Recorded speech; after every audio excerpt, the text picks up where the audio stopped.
बच्चों, कैसे हो आप सब। स्वागत है आप सबका आपके अपने channel multiple educational channel with Sudha ma'am में।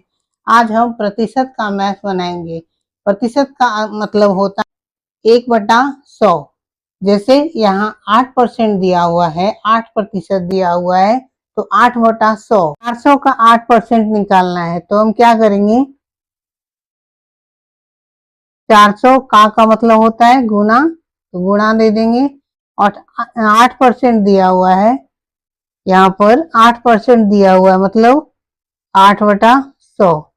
प्रतिशत का मतलब होता है 1/100, यानी प्रत्येक में 100।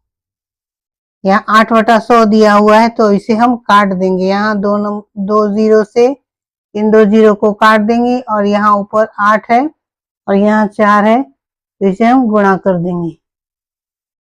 8 चौक 32, तो यही हमारा आंसर हो गया।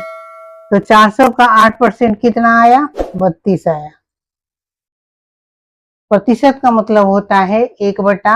यहाँ पर दिया हुआ है 80 का 4%, तो हम यहाँ भी वही करेंगे।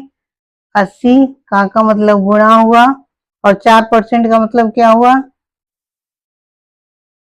4/100।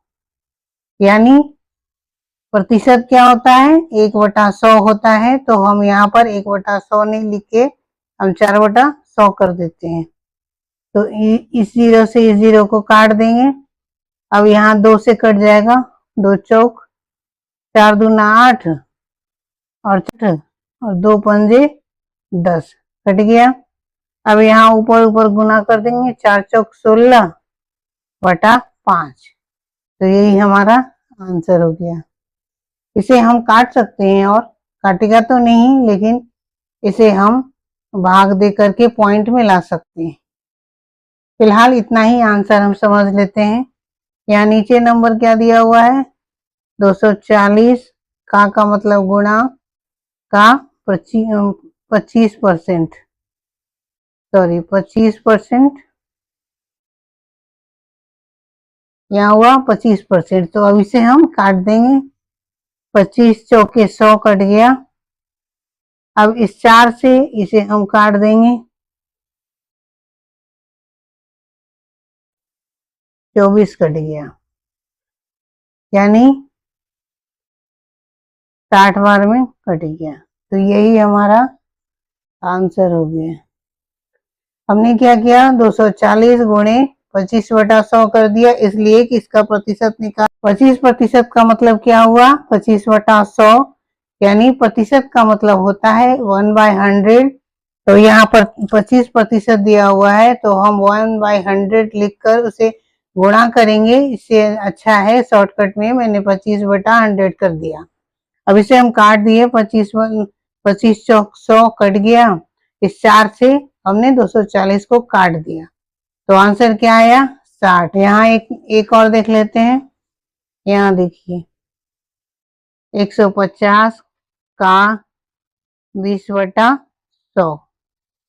अब इस जीरो से ये जीरो कट गया, इस जीरो से ये जीरो कट गया, तो अब ऊपर में क्या बचा, 15, और यहाँ 2, तो 15 दूना 30, तो यही हमारा आंसर हो गया। उम्मीद है कि आपको अच्छे से समझ में आ गया होगा। प्रतिशत निकालने के लिए जनरली क्या होता है, प्रतिशत निकालने के लिए इस प्रतिशत का मतलब होता है 1/100। तो किसी भी नंबर का हम प्रतिशत अगर निकालते हैं तो उससे गुणा करते हैं। जैसे हम 20% निकालेंगे, तो क्या करेंगे, 20 गुणा 1/100 करेंगे। तो इस 20 को ऊपर से गुणा कर देंगे, तो बराबर क्या आया, 20/100। तो यही हमारा ये प्रतिशत हुआ।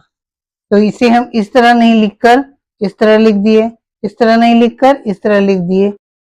तो 20% का मतलब क्या हुआ, 20/100। उम्मीद है आपको अच्छे से समझ में आ गया होगा। अगर आप मेरे चैनल पर नए हैं तो प्लीज मेरे चैनल को सब्सक्राइब कीजिए, लाइक कीजिए, शेयर कीजिए, और हो सके तो कमेंट्स कीजिए। अगर आपको इसमें अच्छे से समझ नहीं आया है, तो मैं फिर से प्रतिशत का मैथ लेकर आऊंगी, उसमें आपको अच्छे से सब समझ में आ जाएगा।